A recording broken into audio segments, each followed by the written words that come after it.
Spa എന്നുള്ള movie കണ്ടു. ഒരു പടത്തിൻ്റെ റിവ്യൂ ആണ് നമ്മൾ ഇന്നിവിടെ ചെയ്യുന്നത്. മലയാളത്തിൽ ഇറങ്ങിയിട്ടുള്ള ഒരു പടമാണ്, എബ്രിഡ് പടമാണ്. ഞാനൊരു പടം കാണാൻ പോകാനുള്ള പ്രധാന കാരണം എബ്രിഡ് മൂവി ആയതുകൊണ്ട് തന്നെയാണ്. R-rated മൂവിയാണ്. ഓക്കെ, എല്ലാവർക്കും പറ്റിയൊരു പടമല്ല, R-rated ആണ്. ഊഹിക്കാലോ, ഇങ്ങനത്തെ സംഭവങ്ങളൊക്കെ ഉണ്ടാവും.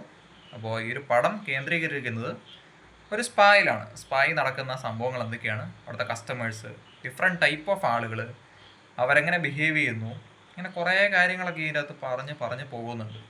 ഇതിൽ പക്ഷെ എങ്ങനെയൊക്കെ പറഞ്ഞാലും ഏറ്റവും ഇൻട്രസ്റ്റിംഗ് ആയിട്ട് തോന്നിയൊരു കാര്യം ഇതിനകത്ത് ഡാർക്ക് ഹ്യൂമറാണ്. കുറേ ഡാർക്ക് ഹ്യൂമർ, കോമഡികൾ നല്ല രീതിയിൽ വരുന്നുണ്ട്. അതിൽ തന്നെ നല്ല ടൈമിംഗ് ഉള്ള ഒരുപാട് കോമഡികളുണ്ട്. പടത്തിനെ ഏറ്റവും കൂടുതൽ ഇൻട്രസ്റ്റിംഗ് ആക്കി മാറ്റുന്നതും ഈ ഒരു കോമഡി തന്നെയാണ്. ഇതിൻ്റെ അത് തന്നെ കുറേ കഥാപാത്രങ്ങളുണ്ട്. നമുക്ക് സ്ഥിരം പരിചയമുള്ള ആൾക്കാരാണ് ഏറ്റവും കൂടുതൽ ഈ ഒരു പടത്തിൻ്റെ അകത്ത് വരുന്നത്. ഒത്തിരി പടങ്ങൾ നമ്മൾ പലയിടങ്ങളിലായിട്ട് കണ്ടിട്ടുള്ള ഒരുപാട് ആൾക്കാർ പിന്നെ റിപ്പീറ്റ് അടിച്ച് പല പല സീനുകളിലായിട്ടും വരുന്നുണ്ട്. എസ്പെഷ്യലി ഈ മന്ദാകിനി എന്നുള്ളൊരു പടമൊക്കെ കണ്ടിട്ടുള്ളവർക്കറിയാം. അതിൻ്റെ അകത്തൊരു മാമൻ റോളുണ്ട്, പ്രധാന മെയിനായിട്ടുള്ള റോളാണ് പുള്ളി അതിൻ്റെ അകത്ത് ചെയ്തിട്ടുണ്ടായിരുന്നത്. ഈ പുള്ളിക്ക് ഈ ഒരു പടത്തിൻ്റെ അകത്തൊരു മെയിൻ റോളുണ്ട്. ഇങ്ങേരില്ലെങ്കിൽ ലിറ്ററലി ഈ ഒരു പടം ഇല്ല. നല്ല രീതിയിലൊരു റോളുണ്ട്.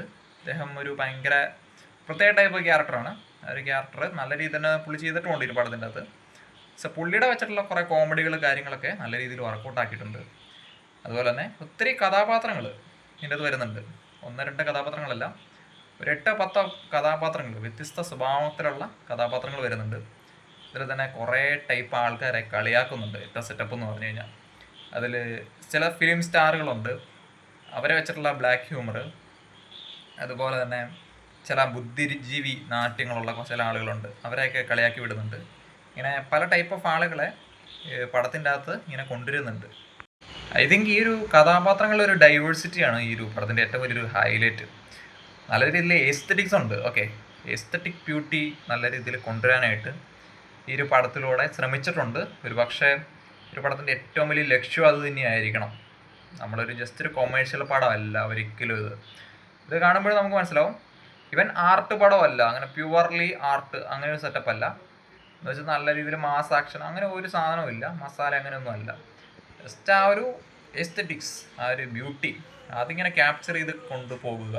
അതിൻ്റെ കൂടെ ഈ ഒരു പറഞ്ഞ ബ്ലാക്ക് ഹ്യൂമർ ഇട്ട് കൊടുക്കുക, കോമഡി ഇട്ട് നമ്മളെ എൻ്റർടൈൻ ചെയ്ത് നിർത്തുക. ഇങ്ങനെ സംഭവമാണ് ഇതിനകത്തുള്ളത്. ഈ ഒരു പടം മൊത്തം കണ്ടുകൊണ്ടിരിക്കുന്നതിൻ്റെ ഇടയിലും എനിക്ക് തോന്നിയൊരു കാര്യം, ഞാൻ നോട്ടീസ് ചെയ്ത പ്രധാനമായിട്ടുള്ളൊരു കാര്യം, നമ്മൾ ഒരു പടം കണ്ട് തുടങ്ങി കഴിഞ്ഞ് നമ്മൾ ഇൻട്രസ്റ്റിംഗ് ആയിട്ട് എൻഗേജിങ് ആയിട്ട് ഇനി എന്ത് വരും, എന്ത് സംഭവിക്കും എന്നുള്ള രീതിയിൽ ഇങ്ങനെ കണ്ടിരിക്കാനുള്ള ഒരു ചാൻസ് വളരെ കൂടുതലാണ് ഈ ഒരു പടത്തിൻ്റെ കാര്യം പറയുകയാണെന്നുണ്ടെങ്കിൽ. കാരണം നമ്മളെ പിടിച്ചിരുത്താനായിട്ട് ആ ഒരു ത്രെഡിലൂടെ പറ്റുന്നുണ്ട് ഈ ഒരു പടത്തിന്.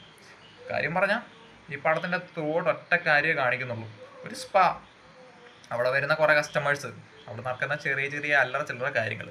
പക്ഷെ ആ ഒരു സറൗണ്ടിങ് ആയിട്ട് നമ്മളെ നല്ല രീതിയിൽ അഡാപ്റ്റ് ചെയ്ത് നിർത്തും. ഒരു നമ്മളെ ഓഡിയൻസ് എന്നുള്ള നിലയിൽ നമ്മളെ പുള്ളി ചെയ്യാനായിട്ട് ആ ഒരു സ്ക്രിപ്റ്റിന് പറ്റുന്നുണ്ട്. സ്ക്രിപ്റ്റ് എന്ന് വെച്ച് കഴിഞ്ഞാൽ വലിയ ഗ്രേറ്റ് ആയിട്ടുള്ള ഒരു സ്ക്രിപ്റ്റോ അങ്ങനെ ഒരു സാധനമൊന്നും അല്ല, ചുമ്മാ യൂഷ്വൽ ആയിട്ടുള്ള ഡയലോഗുകൾ, അവിടെ നടക്കുന്ന കാഷ്വൽ ടോക്ക് കാര്യങ്ങളൊക്കെ ഉള്ളൂ. പക്ഷെ ആ ഒരു കഥാപാത്രങ്ങളെയൊക്കെ മോൾഡ് ചെയ്തേക്കുന്നതൊക്കെ വളരെ ഇൻട്രസ്റ്റിംഗ് ആയിട്ടാണ്. നമ്മൾ ഇഷ്ടപ്പെടുന്ന കുറേ കഥാപാത്രങ്ങൾ വന്നു പോകുന്നുണ്ട്.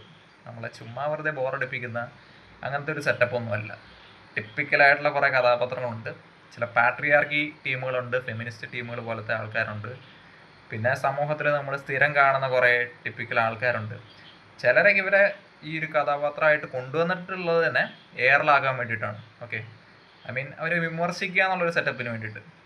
പിന്നെ വേണമെങ്കിൽ മോറലി എത്തിക്കലി ഒക്കെ ചിന്തിക്കാനാണെന്നുണ്ടെങ്കിൽ സമൂഹത്തിൻ്റെ കുറേ കാര്യങ്ങളൊക്കെ ഈ ഒരു പടത്തിൻ്റെ അകത്ത് പറയുന്നുണ്ട്.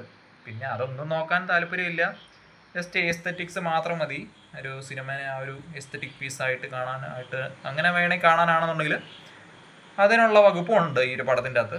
സോ ഓവറോൾ കൊള്ളാവുന്ന ഒരു പടമാണ്. ഓക്കെ, R-rated മൂവിയൊക്കെ ആണെന്ന് വെച്ചിട്ട് അങ്ങനെ മോശം കാറ്റഗറി ഓഫ് പടമാണോ അങ്ങനെ ഒരു സംഭവമൊന്നുമില്ല, നല്ല പടമാണ്. കുറുക്കി കൊള്ളുന്ന കുറേ ഡയലോഗുകളൊക്കെ ഒരു പടത്തിൻ്റെ അകത്തുണ്ട്. നമ്മളിങ്ങനെ കണ്ട് ലയിച്ച് ഇങ്ങനെ വന്നുകൊണ്ടിരിക്കുന്നതിൻ്റെ ഇടയ്ക്കായിരിക്കും ഓരോ ഡയലോഗുകളൊക്കെ ഇവരിങ്ങനെ ഇട്ട് കൊടുക്കും. നല്ല ടൈമിംഗ് ആണ്, നമുക്ക് കാണാനാണെന്നുണ്ടെങ്കിലും നമുക്ക് ഭയങ്കര ഇൻട്രസ്റ്റിംഗ് ആണ് പടത്തിൻ്റെ അകത്ത്. കഥാപാത്രങ്ങൾ അതുപോലെ തന്നെ നല്ല എൻഗേജ് ചെയ്ത് നിർത്തുന്ന തരത്തിലുള്ള കഥാപാത്രങ്ങളെയാണ് എല്ലാം എടുത്തിട്ടുള്ളത്. കാസ്റ്റൊക്കെ നല്ല രീതിയിൽ പറ്റിയിട്ടുണ്ട്. അതായത് ഈ ഒരു സ്പായിൽ തന്നെ ഒരു 4-5 ജീവനക്കാരികളാണ് മൊത്തം ഉള്ളത്. ഈ ഒരു 4-5 ജീവനക്കാരികളും വ്യത്യസ്ത തരത്തിലുള്ള സ്വഭാവമുള്ള, ആകൃതിയുള്ള ഡിഫറെൻറ്റ് ടൈപ്പ് ഓഫ് ആളുകളാണ്. 5 പേർക്ക് നല്ല 5 ടൈപ്പ് ഓഫ് പേഴ്സണാലിറ്റികളുണ്ട്. പക്ഷെ വളരെ ഇൻട്രസ്റ്റിംഗ് ആയിട്ടുള്ളൊരു ക്യാസ്റ്റാണ്. ഒരാളെ പോലും വെറുതെ എക്സ്ട്രാ എടുത്ത പോലെ നമുക്ക് തോന്നത്തില്ല. ആ ഒരു കഥാപാത്രങ്ങളുടെ ഒരു ഹൈലൈറ്റിംഗ് ആണ് മെയിനായിട്ടുള്ള സംഗതി. സോ അതിലാണ് നമ്മളെ ശരിക്കും പിടിച്ചിരുത്തുന്നത് ഒരു കഥ. ആ ഒരു കഥാപാത്രങ്ങൾ വെച്ചിട്ട് ഇങ്ങനെ കഥ പറഞ്ഞ് പോവുകയാണ്. അതുപോലെ തന്നെ മ്യൂസിക് ആണെന്നുണ്ടെങ്കിൽ ഇതിൻ്റെ അകത്ത് കൊണ്ടുവരുന്നത് ചില കഥാപാത്രങ്ങളൊക്കെ വരുമ്പോൾ ചില BGM ഒക്കെ വരും. BGM എന്ന് പറഞ്ഞാൽ പവർ BGM ഒന്നും അല്ല, ചുമ്മാ വെറുതെ സിമ്പിളായിട്ടുള്ള മ്യൂസിക് ടോണുകളൊക്കെ വരും. സോ അങ്ങനെ ഒരു എസ്തെറ്റിക് സാധനവും വൈബും ഇങ്ങനെ പിടിച്ചാണ് പോകുന്നത്.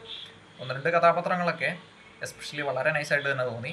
ആ ഒരു സ്പായിലുള്ള ജീവനക്കാരികളൊക്കെ അവരുടെയൊക്കെ ഒരു ആക്ടിങ് സാധനങ്ങളൊക്കെ നല്ല രീതിയിൽ ഹ്യൂമറുണ്ട്. ഓക്കെ, ഹ്യൂമറാണ് പടത്തിൻ്റെ സോൾ, നട്ടല്. ആ ഒരു ഹ്യൂമർ വെച്ചിട്ട് ശരിക്കും കളിക്കുന്നുണ്ട് ഈ ഒരു പടം. എബ്രിച്ചാൻ്റെ പല പടങ്ങൾ മുമ്പത്തെ എടുത്തു നോക്കിയാലും അതിലൊക്കെ ഇമാതിരി പരിപാടികളുണ്ട്. ആ ഒരു തിരക്കഥ വളരെ ഡിഫറെൻ്റ് ആയിട്ടാണ് പുള്ളി എഴുതുന്നത്. സോ ആ ഒരു സംഭവം ഈ ഒരു പടത്തിൻ്റെ അകത്തുണ്ട്. ഡെഫിനറ്റായിട്ടും ഒരു വർത്ത് വാച്ച് ആയിട്ടുള്ള, ഒന്ന് കണ്ടു നോക്കാൻ പറ്റുന്ന, കുറച്ച് ക്യൂരിയോസിറ്റി ഒക്കെ ഉണർത്തുന്ന അത്തരത്തിലൊരു പടമാണ് സ്പാ. ഒരു ഡിഫറെൻ്റ് പടം കൂടിയാണ്. നമ്മൾ നോർമലി കുറേ പടങ്ങൾ മലയാള സിനിമയിൽ തന്നെ ഇറങ്ങുമല്ലോ, അതിൽ ചില പടങ്ങളൊക്കെ മറ്റ് പടങ്ങളിൽ നിന്ന് കുറച്ച് ഡിഫറെൻ്റ് ആയിട്ട് വേറൊരു ആംഗിളിൽ നിന്ന് നമ്മളെ ചിന്തിപ്പിക്കുന്ന തരത്തിലുള്ള സിനിമകളുണ്ടല്ലോ, ആ ഒരു കാറ്റഗറിയിൽ വരുന്നൊരു മൂവിയാണ് ഈ പറഞ്ഞ സ്പാ. ഒരു വെറൈറ്റിക്ക് അങ്ങനെ കണ്ടു നോക്കാൻ പറ്റുന്ന ഒരു മൂവി കൂടിയാണ്.